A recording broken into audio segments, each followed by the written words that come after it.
I was gonna say greetings, but I can't with this hand, and this one's broken. Fuck. Greetings. Greetings from broken Alex. Greetings, my friends. It's Alex here, and it is Saturday, September 24th, which means it is about a week away from my last jiu-jitsu competition, the first time that I ever won gold, but I can't give myself too much credit. It was against the girl I had submitted twice already. So this was the ultimate white belt trilogy, me and this girl from UCLA.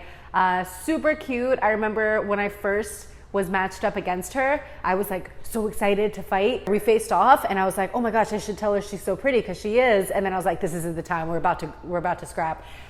She was my first submission win and my by head and arm choke. If you guys go back to my tape 1 study, you'll see me get that win. And that was in the 142 pound division. I had originally planned on cutting weight for that one, but then I had so many things pop up that I just didn't want to have to focus on a weight cut for my first competition. Second competition comes around and it's Jiu-Jitsu World League. I have not released a tape study for my second competition, but I'll give a little giveaway. I submit her again by the same submission, so that was crazy. So going into this third bout with her, it was one of those things where I didn't feel nervous because I knew I was better than her, but I also felt more pressure because I was like, oh my gosh, that'll be super embarrassing if I get caught in something and lose to her, because I know I'm better than her. So it was the first time where I knew coming in that I was facing someone that I should 100% beat. But this tournament was different in the fact that I didn't look at the brackets until the day before. Like, I was just curious. I was like, oh, I wonder who's in my bracket, because I know NAGA's a pretty prominent jiu-jitsu, I guess, tournament, but I feel like Jiu-Jitsu World League was much more established and had more people in the bracket. So I was like, oh, I really hope I at least have 2 or 3 matches.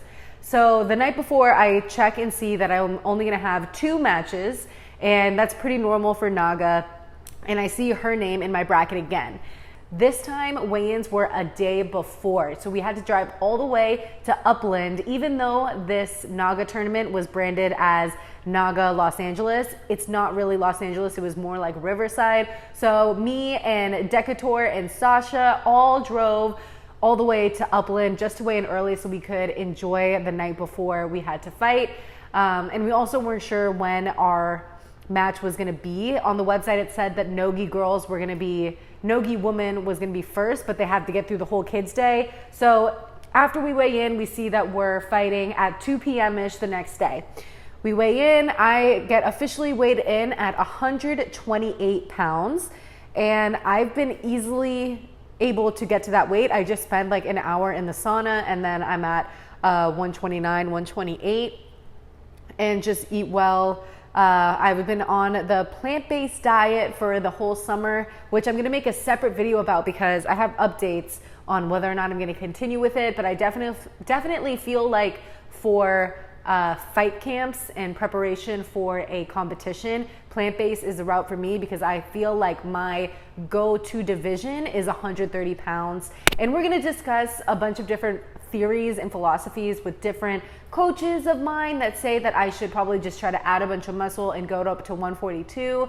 But part of the reason why I don't want to do that is just because a lot of my job and work I do off the jiu-jitsu mats is on camera, and I kind of like to be small and feel skinny when I'm on camera, just because the camera adds 10 pounds or however much. So I get to Upland Sports Arena at around 1 or 12:30-ish, and I'm one of the first ones there on my team because the girls are going first, so everyone's kind of gonna come a little bit later. But one of the biggest points that I wanted to make is that I did not want to come in and just go out there on the mats and not have a good warm-up. So a big priority for me this time was making sure I broke that first sweat, broke that first sprawl, had a bunch of legitimate sprawls and wrestling movements, because starting on the feet has always been an anxiety point for me. The teammates that came with me are Matt Habib. Matt came,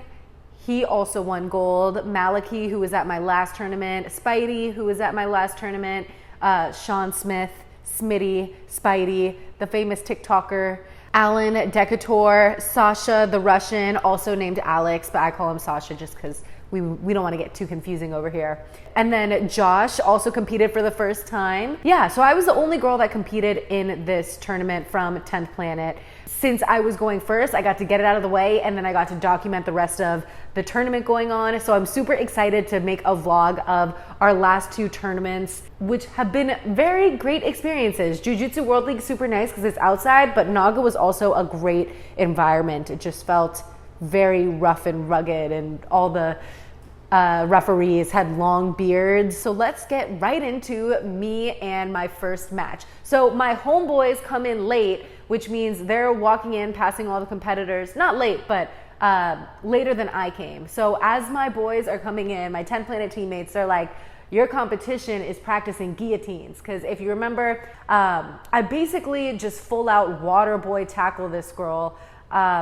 And I did the waterboard tackle twice in my second competition, just like ball to the wall, double leg takedown, absolutely no cutting of the angle, just like football tackle bitches, with no technique at all. But sometimes it works because it just surprises people and they're just like, what the hell did this bitch come flying out of a bat cage do right now? So her coaches definitely had a good strategy coming in. They thought that I was gonna do the same naive move of just running and tackling in, and honestly I probably was going to do that because I knew I had the strength advantage. And if it weren't for my teammates literally being like, hey, your opponent was practicing guillotines in her warm-up. My opponent practicing guillotines. Yes. She thinks I'm about a water boy in that bitch. That's what she's about to do. She's gonna wait for you to shoot and she's gonna go for a guillotine. That's what she's gonna do. So you better keep your head up on those takedowns. I probably would have just rushed in and gotten caught again. Even though I'm so much stronger than her, I would have definitely been able to get out of any type of guillotine threat. But it's also just not fun to get stuck in a guillotine in the first few seconds of a match. So hearing that news is what influenced my strategy going in. I knew I wanted to do a heavy collar tie on her and really snap her down and like maybe be able to reverse the tables and snap her down so hard and get her into a guillotine myself. So that was part of the game plan, really just like snapping her head down and using my strength, because I genuinely feel like I am one of the stronger girls when it comes to the 130-pound division at this white belt level. I mean, there's not really people that will be much stronger than me because I lift pretty extensively. So I just felt very confident in the strength department, which is something that shouldn't matter in jiu-jitsu, but even Coach Danaher says that strength plays quite a big role in a lot of these wrestling and grappling exchanges. So that was my strategy going in. Now, if we look at the tape study, you can see me squaring off with her and I am pulling her, trying to get the collar tie. I'm trying not to grab on her neck, but her hair is in the way. It's better for me to grab by the head instead of the neck, but you can hear my coach, he's screaming like, not by the neck, because it was hard for me to grab her head because I didn't want to grab her hair, but really I should have just been grabbing her head and pulling her down more. But on one of the exchanges, she goes with my momentum and tries to pull guard, trying to get set up for a triangle. I feel like that's one of the only submissions she knows. And that's basically what she's looking for, just trying to grab my arms or to grab a triangle. So I'm basically just trying to disengage from her. I think either on that first exchange or the second exchange, I get an injury. I knew it was pretty serious considering my adrenaline was running so high and I could still feel the pain. At 16 seconds of the video, I'm already kind of going like this with my hand, like I'm like going like that. And so I think that was the first like instinct moment. From the very beginning, going up to the mat, shake the ref's hand, shake her hand for the third time, the trilogy we've all been waiting for. And we're going. I feint, collar tie her in, and she just like wants to pull guard immediately. So now we pause it at 16 seconds and she's doing this weird like half wrestling, half pull guard. And she was actually told at the end of the match that she would have lost points for every time she put her knee down and I touched her because it counted as a takedown. So she would have been losing tremendously by points if we were to have kept going. And at this point, it's 22 seconds in and I'm really just trying to wrestle. Like I'm not trying to do whatever fucking game this is that she's playing. That sounded like I'm annoyed with her. I'm not annoyed with her. She's awesome. But like, I wasn't trying to play this like half wrestling game, but I was like, okay, if she's gonna be on one knee, I guess that makes it easier for me to grab her head. So I'm just gonna keep trying to do that. Okay, yeah, and at 34 seconds, you can see me really go like this with my left hand. My hand is fucked up right now. If I keep this going for another 4 minutes, I might not win because I'm gonna be in so much pain that I'm not gonna be able to do any moves or control her. So this was that like, oh shit moment, like I have to end this bitch's life right now or else I'm not gonna win because this injury hurts already. With my adrenaline pumping, imagine 2 minutes from now, it's probably gonna be hurting so much more. So here I'm like, fuck it, it's go time, we gotta end this shit. So again, she's doing the weird knee thing that I don't understand, and she's kind of going back and forth between her foot and being on one knee. So I just decide to grab her with both hands and use all my body weight to just like pull her down, and it knocks her off balance. There's a perfect opportunity for me to knee slice through. I knew that if I passed her into side control, we would have just been reset into the mat. So I was like, you know what? I want to end this immediately. I'm going to go for a leg lock because she's just leaving her leg dangling out there. So I get up again. I noticed that she has a perfect entry for Ashi if she knew it, but she didn't, obviously. So I grab behind her leg to try to get Ashi. Then I sit back, and as she starts tapping immediately, even though I didn't even have the straight ankle lock set in, all we're allowed to do at white belt is straight ankle locks. But yeah, at 53 seconds, I'm tapping her out. So that's how the trilogy ends. 3 for 3 submissions for me. She is definitely such a trooper, someone that's been competing hella. She's only gonna get better. But again, this was a competition, a fight that I knew I should win. And as soon as I fucked up my hand, I was just like, God damn it, like I have to end this now, because if I keep it going, she might get lucky and like be able to get points on me or something if my hand hurts so bad that I can't hold her down or push her off of me and mount or anything. The ref is like in La La Land. He didn't really tell me to stop. And also the reason why I saw her tapping, but it kind of just looked like she was like hitting me to get off of her. And the reason why I didn't stop right away is because at the last competition we had, she tapped and then she was like, I'm fine actually, my arm just popped a little bit. And then everyone was just like, well, you tapped, it's over. Because she was tapping, I just wanted to make sure that it was officially a tap and the ref saw it. So I was waiting for the ref to give me, hey, stop, it's off, or touch us or something like that. And he didn't for like a solid 2 seconds. And then he finally was like, okay, that's enough. That wraps up the first time me ever winning gold at a tournament. Obviously, I didn't have to do much to get it, so I'm definitely gonna have to compete again where there's more of a full bracket and get gold there, but it's not gonna be for at least a month because I went to the doctor to get everything checked out and have quite a lot of news for you guys. So, realized that I could not bend my finger after the match. And so my thought was like, okay, it's either a really bad jam or something's wrong, but I could tell that the pain was around here. I went over to the medic and he gave me ice and he kind of looked at it and he said, it could be a minor fracture. It's definitely not a jam because it's not your finger. You definitely want to get it x-rayed and checked out ASAP. So literally the next morning at 8 a.m., I went to urgent care and got a MRI and an x-ray to see. Is an MRI and an x-ray the same thing? Probably. I don't fucking know. I've never broken a bone before. This is all new to me. So I go to urgent care the very next day. It is still like not moving from this position and is decently painful. Basically what I have is something that's known as a boxer fracture, which I looked it up. A boxer's fracture is actually the 5th metacarpal, but mine is a broken 4th metacarpal. And I went to the orthopedic doctor and he said that it's a little bit displaced, so he's gonna have to look at the x-rays more closely to see if it's going to be needing surgery, because if it's a displaced fracture, then that would require more attention. But if it's not too bad, then it can potentially heal by itself in a cast for 3 weeks or in a brace, yada, yada, yada.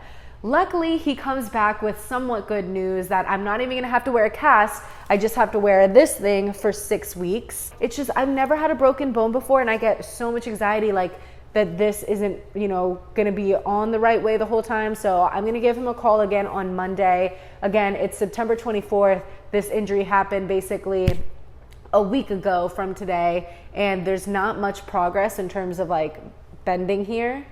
yes, this is a documentation of my first jiu-jitsu injury. A lot of the content coming out for my channel is going to be about how I work around this injury, because I am so inspired by athletes who have been doing jiu-jitsu for so long, who have been striving for their goals, like Kendall Rusing, who was in ADCC this past weekend, and she had the worst injury, a triple tear. She is just staying positive. She's doing upper body workouts, doing chest days, being able to stay active. So for me, I've just been doing the Stairmaster, running, getting some leg days in, and now I'm gonna be starting to work more with Coach Mike Carnes again, who I was working with a lot before my first competition.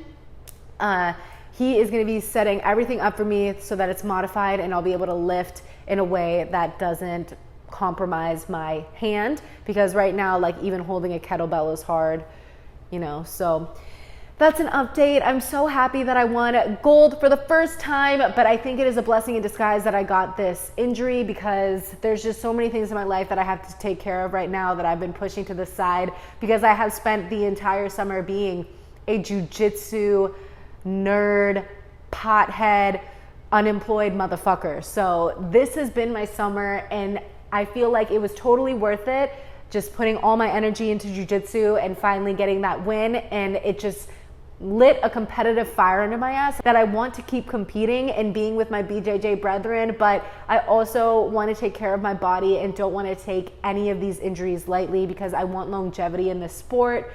So sometimes you just have to sit back and accept the fact that it's possible you could have been overtraining, you might not have been eating right. I think this was honestly just a freak accident that it happened in literally less than 53 seconds.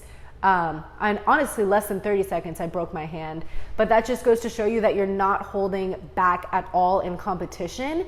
And if you are looking to get into jiu-jitsu and you just want to go to practice and drill and do some light rolling, you're going to be 90% of the time safe. But when you go into competition and you're going balls to the wall, trying to rip a bitch's head off and win, you're likely going to have so much adrenaline that you're going to put yourself at stake for injuries. And this reminds me of the time when I told my dad in high school that I wanted to be an MMA fighter.